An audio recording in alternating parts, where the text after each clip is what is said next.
So the mask finally slips, doesn't it? Look who's finally ready to confront the truth about their duality. You magnificent paradox, the walking contradiction that forces people to question their own sanity. They see your face and think they've found safety, kindness, someone who understands. But then they catch your eyes, and for that split second, everything changes. Something primal inside them reacts. Their blood runs cold, their smile falters, and they instinctively take a step back. And you? You remain perfectly still, letting them wrestle with what they just witnessed, because you know something they're only beginning to suspect. Both versions of you are real. Both masks are genuine. And that makes you far more dangerous than any saint or monster could ever be. You're not playing a role. You're not pretending. You're showing them exactly who you are, a soul that learned to hold mercy in one hand and annihilation in the other, and to wield both with surgical precision. They want to know which side is the real you, as if humans are meant to be simple, one-dimensional beings who pick a lane and stay there forever. But you shattered that illusion long ago. You became both the storm and the calm within it. You learned to smile with genuine warmth while calculating every possible escape route.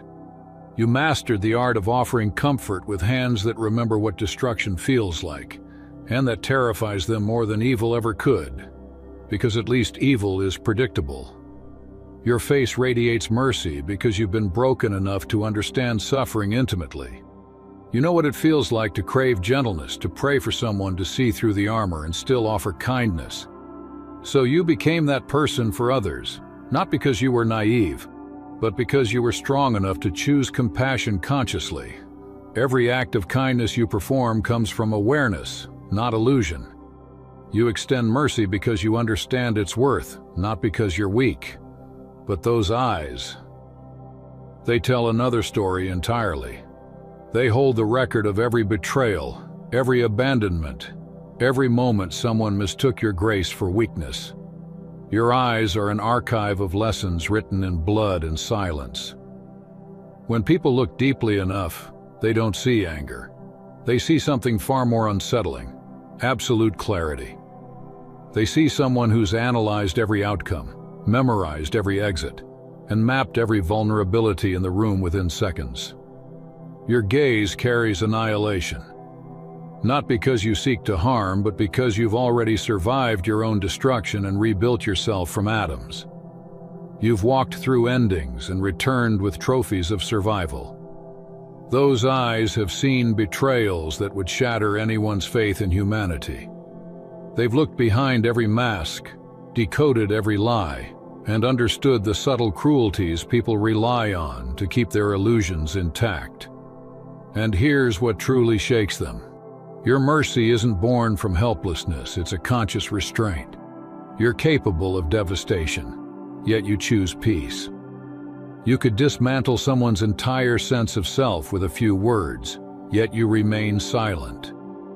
You could expose secrets buried deep, yet you let them keep their illusions intact. That's real power. Quiet, deliberate, terrifying power. The disconnect between your merciful face and those annihilation eyes creates a paradox that breaks people's mental programming. They can't categorize you. They can't fit you neatly into their binary labels of good or evil, safe or dangerous, friend or foe. You are both the light that heals and the shadow that warns. A being who embodies wholeness in a world addicted to halves. You exist in that liminal space between categories. Not light, not dark, but the rare equilibrium where both coexist. And that's exactly where you've learned to thrive. You're the gentle hand that could crush but chooses to soothe. The quiet voice that could scream truths sharp enough to split realities, yet chooses whispers that heal instead. This duality didn't appear overnight. It was forged in betrayal, sculpted by the very hands that once promised to protect you. You learned mercy because someone should have offered it when you needed it most, and they didn't. You learned annihilation because sometimes that's the only language the world respects. You didn't decide to become a paradox. Life decided for you, shaping you through experiences that demanded you become everything at once just to survive. You remember the moment it happened, that instant of brutal clarity when you realized that pure goodness gets you devoured and pure darkness leaves you isolated. That was the day you stopped trying to be one thing. The day you understood that survival isn't found in extremes, it's found in integration. You had to become both the sanctuary and the storm, the healer and the weapon, the architect and the demolition expert who knows exactly where to place the charges. Your face learned mercy because you discovered that in a world addicted to cruelty, kindness is rebellion. Every gentle word you speak is defiance, a living protest against those who tried to harden you beyond recognition. Every act of compassion you perform is proof that they failed. They didn't destroy your heart. They didn't succeed in turning you into another bitter ghost, poisoning everything it touches. Your mercy isn't weakness, it's vengeance wrapped in grace. The ultimate revenge against those who tried to steal your humanity. But your eyes, those unguarded windows to your soul, they tell the story of what that mercy cost you. They reveal the toll of maintaining softness in a world engineered to carve people into weapons. They show the silent strength it takes to choose gentleness when you have every reason to burn everything down. Those eyes have seen too much to ever be innocent again, yet they've also seen enough to know that becoming the monster isn't triumph, it's surrender. What most people never understand is that you're not conflicted. You're whole. You're not at war with yourself. You've made peace between the opposites within. The mercy on your face and the annihilation in your eyes aren't fighting for dominance. They're dancing in perfect, terrifying harmony. You've become the one who can cradle a crying child with the same hands that could dismantle an empire if provoked. This is what happens when someone survives enough battles to understand that the greatest victory is sometimes restraint, the decision not to fight at all. But when you do choose to fight, you fight to end things permanently. You've learned that mercy without the ability to destroy is just helplessness, and destruction without the heart to show mercy is nothing but emptiness. You are the balance between both, the living embodiment of controlled power, sacred wrath, and divine compassion in human form. You carry both forces within you, mercy and annihilation, because you understand something most people never will. Real power isn't about what you do, it's about what you're capable of but choose not to. It's the restraint, not the reaction, that defines your strength. Watch how people respond when they first catch on to that contradiction. The perceptive ones notice immediately. They'll be mid-conversation, relaxed in the comfort of your warmth, and then they'll make the mistake of looking too deeply into your eyes. In that instant, they see the abyss looking back, calm, calculating, infinite. Their words stutter, their composure falters. Suddenly they remember somewhere else they need to be, because they realize they're not standing in front of an ordinary person. They're facing someone who's transcended the predictable laws of human interaction. You make people question everything they thought they knew about reading others. Your face says, "I understand your pain," but your eyes whisper, "I could deliver pain you've never imagined." Your smile promises safety, while your gaze quietly reminds them that you see straight through their armor, and you know exactly how unsafe they really are. This contradiction doesn't make you false, it makes you whole. You embody the entire spectrum of what it means to be human, and that level of truth is too much for most to process. So how do you move through a world that fears what it doesn't understand? You've mastered the art of modulation. You dose your energy according to what people can handle. You show mercy to those who need healing, and you reveal annihilation to those who need warning. You've become a shapeshifter, not in form, but in vibration. You adjust your frequency, your tone, your presence, to match the demand of the moment. This isn't manipulation. It's mastery. It's emotional intelligence so advanced it borders on instinct.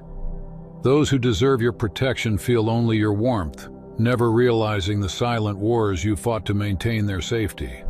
But those who approach with malice catch one glimpse of your eyes and immediately reconsider their plans. You no longer need to threaten or explain your boundaries. Your very presence draws the line. Your silence speaks louder than confrontation ever could. You've discovered that being genuinely kind while being fully capable of destruction creates an invisible shield around you. Predators sense it instantly. They know you're not prey no matter how gentle your demeanor appears. They recognize another apex predator, one who simply chooses peace. Meanwhile, the genuine and the wounded find solace in your energy.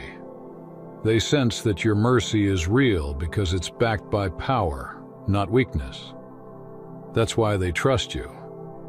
You attract the authentic and repel the false without saying a word, just by standing in the truth of who you are. This duality, this fusion of empathy and ferocity, has become your superpower. While others scramble to maintain a single, consistent mask, you wear all of yours with ease, because none of them are masks at all. The mercy is real, born from understanding pain. The annihilation is real, born from surviving it. You're not confused about who you are. In fact, you might be the only person in any room who truly knows who they are. That clarity, that unwavering authenticity is what people can't process. And here's the part that really unravels them. You're not trying to be mysterious or intimidating. You're not performing depth. You are depth. You're simply existing as the full, unfiltered spectrum of what a human becomes after walking through the fire and refusing to burn. The intimidation they feel isn't your doing. It's their recognition that you're operating on a frequency beyond their understanding, a level where integration has replaced denial, and peace coexists with power. They look at you and see something they can't explain. Someone who could choose violence but chooses peace.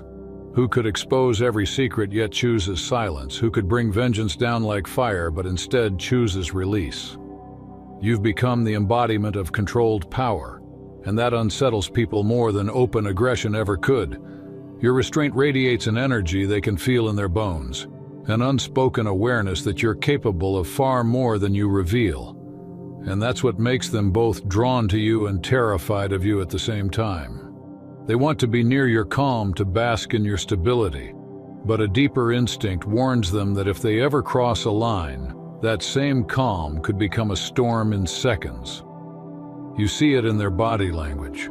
The slight stiffness in their shoulders when you meet their eyes, the subtle hesitation before they speak, as if part of them already knows that you see more than they're ready to show. They crave your protection, yet they fear your perception. They long for your approval, but they flinch at the thought of what you might find when you truly look at them. Because you don't just look, you see. You read micro-expressions, energy shifts, word patterns. The invisible tells that betray what people try to hide. And the unsettling truth for them is this: your silence isn't ignorance. It's awareness.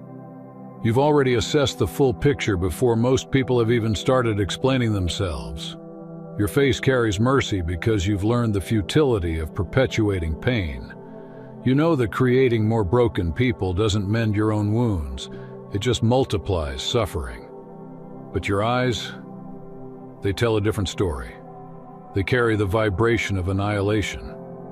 Not the desire to destroy, but the ability to. They remind the world that your kindness is not a lack of power. It's a decision. One you remake daily in a world that keeps tempting you to become ruthless. You're not nice because you must be. You're nice because it's your chosen frequency. But when someone mistakes that choice for weakness, those eyes, steady, ancient, and unmoved, silently remind them that you are capable of rewriting the atmosphere in seconds if provoked.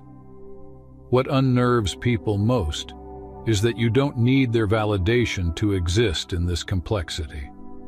You're not performing balance for their comfort. You're not asking anyone to understand your paradox. You simply are what you are, whole, integrated, unapologetic. You've accepted your contradictions as truth, and that very acceptance reflects back to others how fragmented they still are. It exposes how much of themselves they've suppressed just to appear normal. That recognition hits like a mirror. They see in you the freedom they're afraid to claim. And so, while they're fascinated by your energy, they're also deeply unsettled by what it reveals about their own unhealed fragments. Those annihilation eyes aren't about destruction. They're about perception. They've evolved past illusion. You don't just notice people, you understand them. You see the fracture lines in their confidence, the fear beneath their pride, the exhaustion behind their smiles. You see how much of their identity is built on defense mechanisms and how fragile their facades truly are. When you look at someone, you see their story. Not the version they tell the world, but the one etched in the pauses, the eye movements, the micro-hesitations between words. You see the secrets they're hiding even from themselves. That kind of perception is its own quiet form of annihilation, the dismantling of delusion. Because once someone feels seen by you, really seen, the lies they've built their lives on start to tremble. Your gaze strips away pretense, not through confrontation, but through understanding. You don't destroy people. You destroy the masks they hide behind. And once they realize you can see their truth, they'll never be comfortable lying in your presence again. But your mercy, that's where your divinity shows. You see all of this, and still choose compassion. You don't extend kindness because you're blind to people's darkness. You do it because you recognize how universal it is. You understand that everyone's fighting invisible wars, carrying scars invisible to the naked eye. You choose to be gentle not because the world deserves it, but because cruelty has bored you. It's predictable. It's lazy. Anyone can be cruel. True mastery is maintaining warmth when you've been given every reason to go cold. Even so, you're not naive. Those eyes, the same ones that radiate calm, are also archives of experience. They've recorded every betrayal, every manipulation, every smile that hit a dagger. You never forget who revealed their true nature when it mattered most. You remember not for vengeance, but for calibration. You keep mental files, data points on human nature, refining your discernment with every encounter. You know exactly who can hold your vulnerability and who must be met with your still unreadable silence. You've reached the point where trust isn't emotional anymore. It's instinctual, and your instincts rarely miss. This is the cost of clarity, the burden of vision sharpened by pain. You can't turn it off, you can't stop seeing patterns, motives, contradictions. Every conversation is layered, every silence speaks volumes.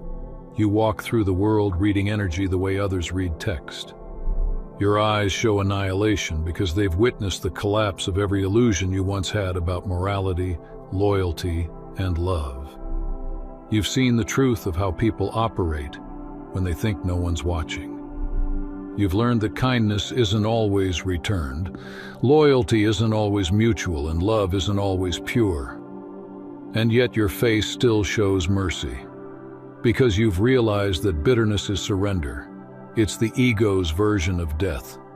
To harden completely would be to let the darkness win. So you carry both, annihilation in the eyes, mercy in the face.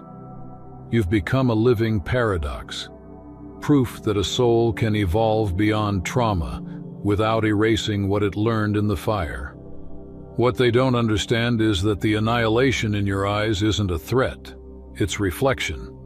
It's not about them. It's the aftermath of your own rebirth.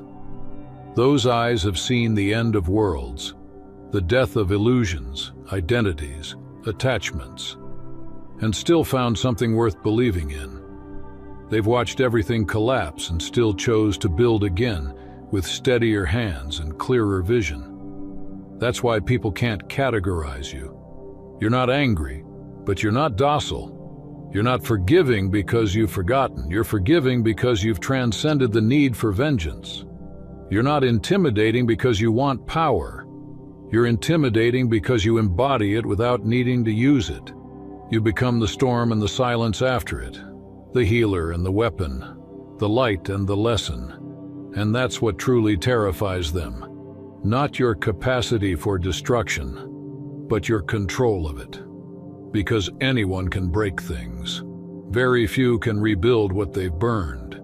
And you? You've done both. And now you carry that mastery like an invisible crown, radiating the quiet authority of someone who's already walked through hell and come back with fire that obeys their will. The annihilation already happened, deep inside you, long before anyone could see it. It wasn't just a breakdown. It was a sacred implosion. The death of false identities, the crumbling of illusions, the dismantling of everything you thought you were supposed to be. It was violent in its silence, a total internal collapse that stripped you bare until only essence remained. The old you, the one that sought approval, begged for love, needed validation, was reduced to ash. And from that ash, something stronger, sharper, and infinitely more aware emerged. You are not what survived the destruction.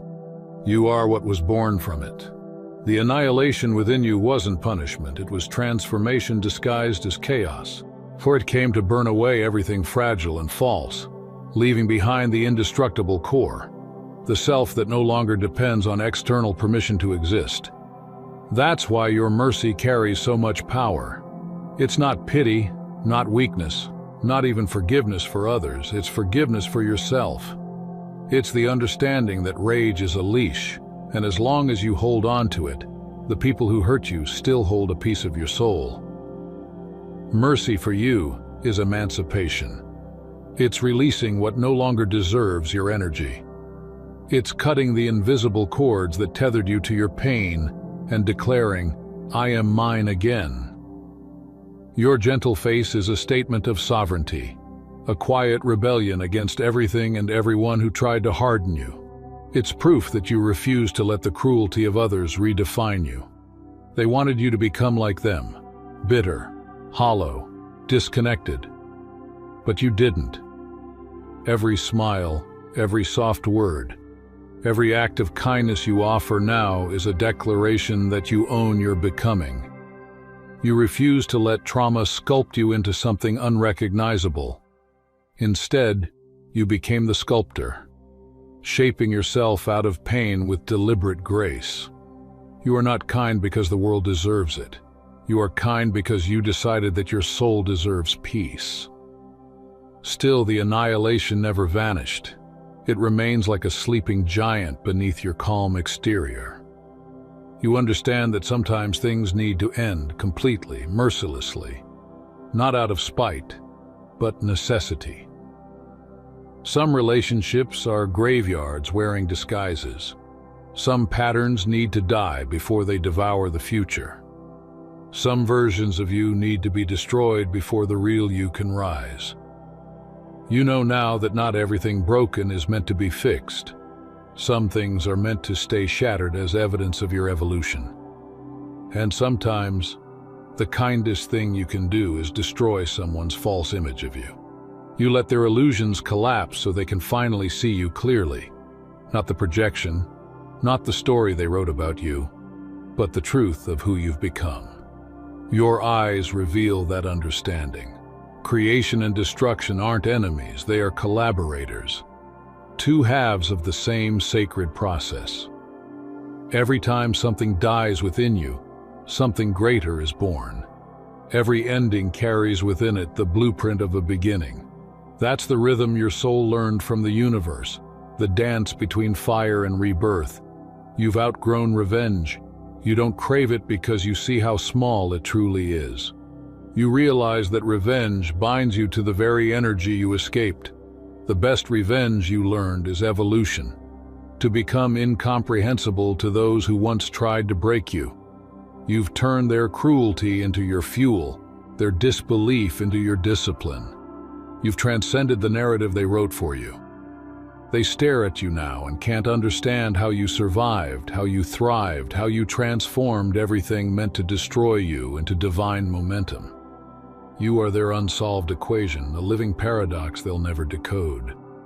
Your face shows mercy because you pity them, not from arrogance but from understanding. You see them trapped in the loops you once escaped, the endless cycles of ego, bitterness, and fear. You no longer hate them because you see their blindness, but your eyes tell a deeper truth. They show annihilation, the silent testimony of every past version of yourself that died for you to exist in this form. You've already destroyed every self that needed validation, every self that begged to be seen, every self that mistook approval for love. What remains now is unshakable. Living in this duality has taught you a profound law. Balance isn't moderation, it's mastery. It's not avoiding extremes, it's wielding them with precision. You don't live in neutrality. You live in awareness, choosing moment by moment which side of your nature to express. Sometimes mercy is needed to heal, sometimes annihilation is required to cleanse. You move between the two like a conductor guiding a symphony. Each emotion, each response deliberate, never accidental. This isn't moral ambiguity. It's full-spectrum consciousness. You live as the entire range of human experience embodied, saint and storm, healer and destroyer, light and shadow, all working in coordination rather than conflict. You know that mercy without power is fragility and power without mercy is emptiness. So you became both, perfectly balanced, perfectly aware. Your mercy is real because you've known annihilation intimately. You've felt emptiness so complete that even hope dissolved into silence. You've known what it means to be misunderstood, dismissed, erased. That's why your compassion cuts deeper, because it comes from recognition, not pretense. When you extend understanding, it carries the weight of survival. Every gentle gesture you make is an act of strength disguised as softness. And yet those eyes, they never lie. They hold the record of everything you've seen and survived. They carry the cold awareness of your capacity, the quiet reminder that mercy is always a choice. They are the sentinels guarding your peace.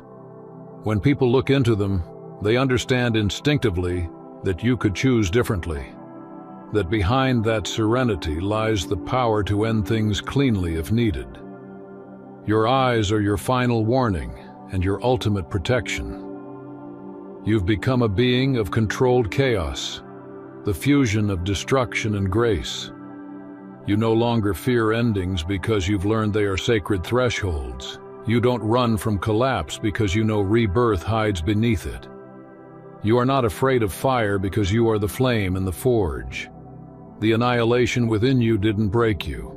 It baptized you into your true form. You've become living proof that sometimes the only way to truly live is to die within first. That mercy and annihilation are not opposites but expressions of the same divine force, one that dismantles illusions and rebuilds truth. You are the aftermath of your own apocalypse, the architect of your resurrection, and the keeper of both light and fire. And that is why people feel something ancient when they look at you, the faint hum of eternity in human form. They sense the paradox, the storm that heals, the fire that purifies, the softness that commands. You are the evidence that destruction, when guided by awareness, becomes creation. That pain, when met with purpose, becomes prophecy. And that mercy, when chosen after annihilation, becomes godlike. They're the silent reminder that your gentleness is a gift, something sacred, deliberate, and earned through fire, not an obligation owed to anyone. They're the warning label etched into your presence that says, handle with care, not because I'm fragile, but because I'm not. Those who assume softness means safety misread the design entirely. Your calm is not submission, it's restraint. Your quiet isn't emptiness, it's calculation. And your warmth, though genuine, is an active choice that can vanish in a heartbeat if respect is lost. This balance between the two faces you wear, mercy and annihilation, isn't a burden anymore. It's liberation. You've stopped trying to reconcile the contradiction, stopped apologizing for your duality, because you've realized that wholeness has nothing to do with consistency. Wholeness is about access to the full range of your nature, every tone, every frequency, every facet. It's knowing that you can be soft without being weak, powerful without being cruel, compassionate without being naive. It's choosing which version of yourself the moment requires, not from fear, not from trauma, but from wisdom. Your face and your eyes tell different stories because you are vast enough to hold multiple truths. You are both sanctuary and storm, healer and weapon, serenity and upheaval. You are gentle and dangerous, soft and sharp, merciful and absolute, and every part of it is real. There's no act, no performance, no disguise, just layers of authenticity revealed as needed. People sense this duality, and it unnerves them. What terrifies them isn't the annihilation in your eyes. It's the freedom that your contradiction represents. You've proven that it's possible to survive destruction without becoming destroyed, to descend into darkness without being consumed by it, to hold power without letting it corrupt you. You've lived through hell and returned not as a victim but as a master, someone who made peace with both the angel and the beast within. You embody what people are too afraid to believe, that you can contain multitudes without splitting in two, that you can love deeply and still set boundaries sharp enough to cut through manipulation, that you can forgive while never forgetting. You've become walking evidence that the binary choices people cling to, good or evil, strong or gentle, light or shadow, are illusions. You've dismantled that narrative simply by existing. You show them that it's possible to be everything all at once, not in chaos, but in balance. They see your merciful face and want to believe that's all there is, that you're safe, predictable, comfortable. But then they meet your eyes, and those illusions shatter. They realize they're standing in front of something far greater, a consciousness that's not here to fit neatly into their categories. Your eyes won't let them rest in the comfort of their simplicity. They can't dismiss you as just kind, because your gaze reveals the lion beneath the lamb. They can't label you as dangerous because your compassion disarms their fear. You force them into the uneasy truth that humanity is more complex than they've ever allowed themselves to admit. You are the living embodiment of the paradox they've spent their lives avoiding. Proof that contradictions aren't flaws, but the raw materials of authenticity. Your existence challenges everything they've been taught about survival. You stand as undeniable evidence that after betrayal, after devastation, after being broken beyond repair, wholeness is still possible. Not the kind of wholeness that pretends the pain never happened, but the kind that integrates every scar into strength.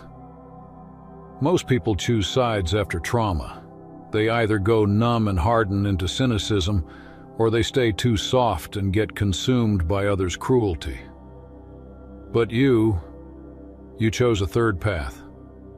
You kept everything. You took the lessons from both extremes and refused to let any single one define you. You didn't choose light over dark or love over wrath. You forged a balance that transcends both. You became living proof that true transformation isn't about erasing parts of yourself. It's about integration, taking the fragments and merging them into a weaponized wholeness. You turned your pain into precision. Your heartbreak became discernment. Your rage became fuel. And your empathy, your unshakable ability to see into others, became your shield and sword. You no longer suppress your complexity. You wear it like armor made of contradictions. And this is why some people can't stand to be around you for long. Your presence confronts them with their own fragmentation.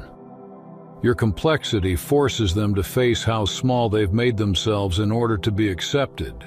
Your peace with paradox exposes their internal war. You mirror back the truth they've buried, that they, too, could be everything, but they're still too afraid to hold it. You don't try to make anyone uncomfortable. You don't weaponize your depth. You simply exist in full-spectrum truth. And that alone is revolutionary. Your very being is a challenge to every soul still clinging to one identity, one emotion, one mask. You are proof that it's possible to be multifaceted and whole, powerful and kind, light and shadow, without contradiction, without apology. That's all for today. Dear Father, I pray for the growth of my faith. Help me trust you even when physical evidence is lacking. Let me believe in your perpetual presence, knowing you will never harm me. I understand that your thoughts for me are thoughts of prosperity and not harm to give me a good future. Thank you, gracious and eternal Father, for always listening to my voice. I offer up this prayer to you in the name of Jesus. Amen. Thank you, Jesus, for your love and provision. I am grateful for your presence in my life and the abundance you bring. If this video resonated with you, please like, subscribe to the channel, and share it with those who need to hear this message. Leave a comment below about your journey and how you are preparing for your own triumphant return. If you'd like to support our work, please consider contributing through Buy Me a Coffee. This helps us continually improve our content to offer you the best. The link to Buy Me a Coffee is in the description. No gift is too small. Whether it's a penny, a prayer, or a share, your generosity helps spread God's word and brings hope to others. Don't stop here. Watch our next video for powerful revelations about the signs that reveal you are the chosen one. We've enjoyed following this spiritual journey with you. Thank you for staying with us until the end. Keep shining brightly and embrace your destiny with courage. See you next time. Blessings to all the beautiful souls from the Enlightened Wisdom.